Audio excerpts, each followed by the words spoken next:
নমস্কার, এনসিবি সাদা বাংলায় স্বাগত। আজ আমি একটি নতুন ভিডিও নিয়ে উপস্থিত হয়েছি।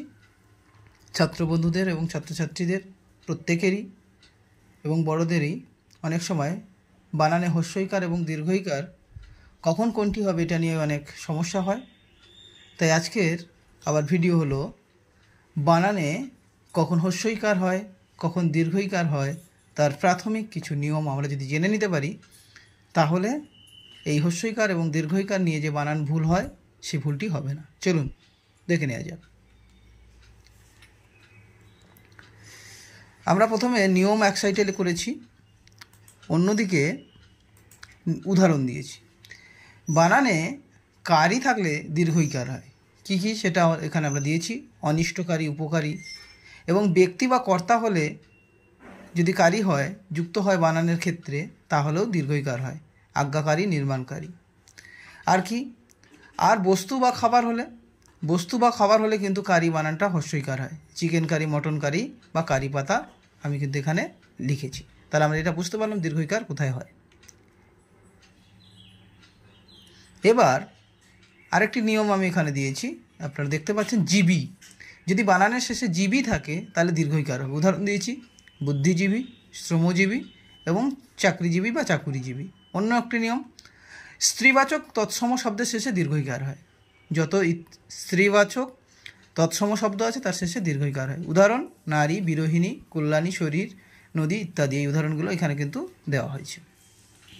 পরবর্তী নিয়ম, এবার তাহলে হ্রস্বইকার কোথায় হয়? হ্রস্বইকার ব্যবহারের নিয়ম, যে কোনো তৎসম বা অতৎসম শব্দ বা সংস্কৃত শব্দ বাদে, তৎসম, অতৎসম বা সংস্কৃত শব্দ বাদে অন্য যে কোনো শব্দে হ্রস্বইকার হবে। সেটা বিদেশি শব্দ হতে পারে, ইংরেজি শব্দ হতে পারে বা ফরাসি শব্দ হতে পারে। উদাহরণ তদ্ভব, অর্ধতৎসম, দেশি, বিদেশি আমি লিখে দিয়েছি। শব্দইকারে হ্রস্বইকার হবে। উদাহরণ এখানে দেওয়া হয়েছে মহুরি, খুনি, কয়েদি, বিবি, কবি, ছবি, বাড়ি, সরকারি। এটা ইংরেজি শব্দ, তবু এগুলো কিন্তু হয়ে গেল যে হ্রস্বইকার, অর্থাৎ তৎসম, অতৎসম, সংস্কৃত বাদে বিদেশি শব্দ যেগুলো থাকবে সেখানে কিন্তু বানানে হ্রস্বইকার হবে। এগুলো যদি আমরা একটু মনে রাখতে পারি তাহলে কিন্তু কি হবে, যে বানানে কখন হ্রস্বইকার হবে কখন দীর্ঘইকার হবে এটা নিয়ে সমস্যা থাকবে না। আরেকটি নিয়ম কি, শব্দের শেষে দীর্ঘইকার থাকে অনেক বানানে। যেমন ধরে নাও কর্মচারী, এই কর্মচারী বানানে দীর্ঘইকার, কিন্তু এর সঙ্গে গণ যদি যুক্ত হয়ে যায় তখন কিন্তু এটা দীর্ঘইকারটা হ্রস্বইকারে পরিণত হবে। এটা আমাদের অনেক সময় ভুল হয়ে যায়, সেটা মনে রাখতে হবে। তাহলে শব্দের শেষে দীর্ঘইকার থাকলেও গণ যদি যুক্ত হয়ে যায় তাহলে কিন্তু সেটা হবে হ্রস্বইকার হয়ে যাবে। দীর্ঘইকার থাকবে না, হ্রস্বইকার হয়ে যাবে। আরেকটি নিয়ম কি, আরেকটি নিয়ম এখানে যে পদের শেষে বলি, আবলি থাকলে হ্রস্বইকার হবে। কীরকম? যেমন পর্দাবলী, আবলি, পর্দাবলী, শর্তাবলী। এই বলি বা আবলি যদি থাকে বানানের শেষে তাহলে কিন্তু সেখানেও আমরা এই হ্রস্বইকারটি লিখব। আর কি নিয়ম আছে? শব্দের শেষে আলি, অলি, আমরা যদি দেখি শব্দের শেষে আলি, অলি থাকে তাহলেও হ্রস্বইকার হবে। যেমন সোনালি, রূপালি, অঞ্জলি। আমি উদাহরণগুলো এখানে দিয়ে দিয়েছি, সবগুলো বলছি না, সময় বেশি লেগে যাবে। ক্রিয়াবাচক শব্দে কিন্তু বা পদে হ্রস্বইকার হয়। ক্রিয়াবাচক শব্দ বা পদে কিন্তু হ্রস্বইকার হয়। যেমন চিবানো, বিলানো, এগুলো হচ্ছে ক্রিয়াবাচক শব্দ, তোমরা জানো। এগুলো যদি থাকে তাহলে কিন্তু এই হ্রস্বইকার হবে। আর কি?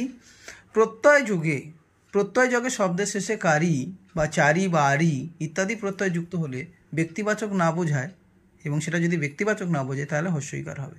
তাহলে প্রত্যয় যোগে শব্দের শেষে কি থাকতে হবে? প্রত্যয় যোগে শব্দের শেষে কারি, চারি, আরি এগুলো যদি যুক্ত হয় এবং সেটা ব্যক্তিবাচক না হয়, ব্যক্তিবাচক হলে আমরা আগে উদাহরণ দেখিয়েছি সেটা দীর্ঘইকার হয়, আর যদি ব্যক্তিবাচক না হয় তাহলে সেখানে হ্রস্বইকার হয়। উদাহরণ দিয়েছি রকমারি, তরকারি, দরকারি। ভিডিওগুলো একটু দ্রুত দেখাচ্ছি, কিন্তু আপনাদের প্রয়োজন হলে আপনারা থামিয়ে দেখে নেবেন। সেটি যে জায়গাটা আপনাদের বুঝতে সমস্যা হবে ভিডিওটি ছোট করার জন্য একটু দ্রুত দেখানো হচ্ছে। এখানে পদাশ্রিত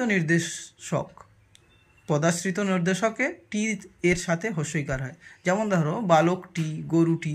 এই যে পদাশ্রিত বালকটি, টি যুক্ত হয়েছে, এই পদাশ্রিত নির্দেশকে টির সাথে কিন্তু হ্রস্বইকার, এটা টয় দীর্ঘইকার হবে না বা গরুটিরও দীর্ঘইকার হবে না। অন্য আরেকটি উদাহরণ আমরা দেব। এবার অনেক সময় কি হয়, একটি শব্দে হস্যইকারও থাকে বা একটি বানানে, একটি শব্দের বানানে হস্যইকার দীর্ঘইকার দুটোই থাকে। তখন আমরা কি করব?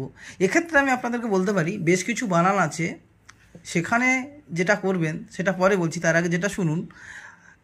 আপনার যখন দেখবেন যে একটি বানানে হস্যইকারেরও প্রয়োজন আছে, দীর্ঘইকারেরও প্রয়োজন আছে, তাহলে আমাদেরকে প্রথমেই মাথায় নিতে হবে যে হস্যইকার আগে না দীর্ঘইকার আগে। তাহলে হস্যইকার আগে, তাহলে প্রথমটিতে হস্যইকার দিন আর দ্বিতীয়টিতে দীর্ঘইকার দিন। যেমন আমি এখানে উদাহরণ দিয়েছি বিনীত, দেখুন এখানে দুটো কারের হস্যইকার দীর্ঘইকারের প্রয়োজন, তাহলে প্রথমে হস্যইকার, তাহলে হস্যই, আর পরেরটা দীর্ঘইকার দীর্ঘই। প্রতিবাদী, দুটো হস্যইকার বা দীর্ঘইকারের প্রয়োজন, তাহলে প্রথমটা হস্যইকার, দ্বিতীয়টা দীর্ঘইকার।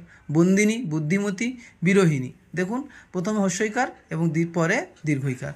অর্থাৎ আমরা যদি দেখি যে একটি বানানে বা একটি শব্দের বানানে হস্যইকার দীর্ঘইকার দুটিই আছে, তাহলে আমরা চেষ্টা করব প্রথমতে হস্যইকার দেওয়ার এবং দ্বিতীয়টিতে দীর্ঘইকার দেওয়ার। এটাই কিন্তু শেষ নিয়ম নয়, মনে রাখতে হবে। এটা ছাড়াও কিন্তু অন্য নিয়ম থাকতে পারে। আমি শেষের যে পয়েন্ট একটি করেছি দেখাচ্ছি, সেটা মনে রাখতে হবে। ব্যতিক্রম অনেক আছে। ব্যতিক্রম অনেক আছে কীরকম? সেটা হলো যে মনে রাখতে হবে ব্যতিক্রম অনেক আছে, সেটা হলো যেমন রীতি বিথি। দেখুন তো, আমি আগে বলছিলাম হস্যইকার যেহেতু আগে থাকে তার মানে হস্যইকার আগে হবে। এখানে কিন্তু হস্যইকার আগে আসেনি, দীর্ঘইকার আগে এসছে।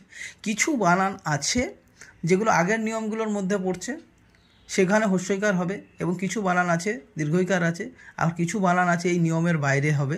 যেমন রীতি, বিথি প্রভৃতি, এরকম অনেক অসংখ্য বানান আছে যেখানে দীর্ঘইকার কিন্তু আগে হয়ে যাবে। সুতরাং আপনারা পুরো ভিডিওটি দেখুন এবং প্রত্যেকটি নিয়ম আপনারা লক্ষ্য রাখুন, এবং কিছু বানান তো অবশ্যই আলাদা থাকবে, সেক্ষেত্রে আপনাদের মনে রাখতে হবে। তবে সাধারণত যাতে বানানগুলো ভুল না হয় তার জন্য এই ভিডিওটি আমার করার ইচ্ছে হয়েছিল, যাতে সবাই এই সাধারণ ভুলগুলো না করে, যে হস্যইকার এবং দীর্ঘইকার কোথায় কী হবে। এই নিয়মগুলির ফলো করলে ম্যাক্সিমাম বানান ভুল হওয়ার সম্ভাবনা কমে যাবে। সকলকে ধন্যবাদ এবং নমস্কার।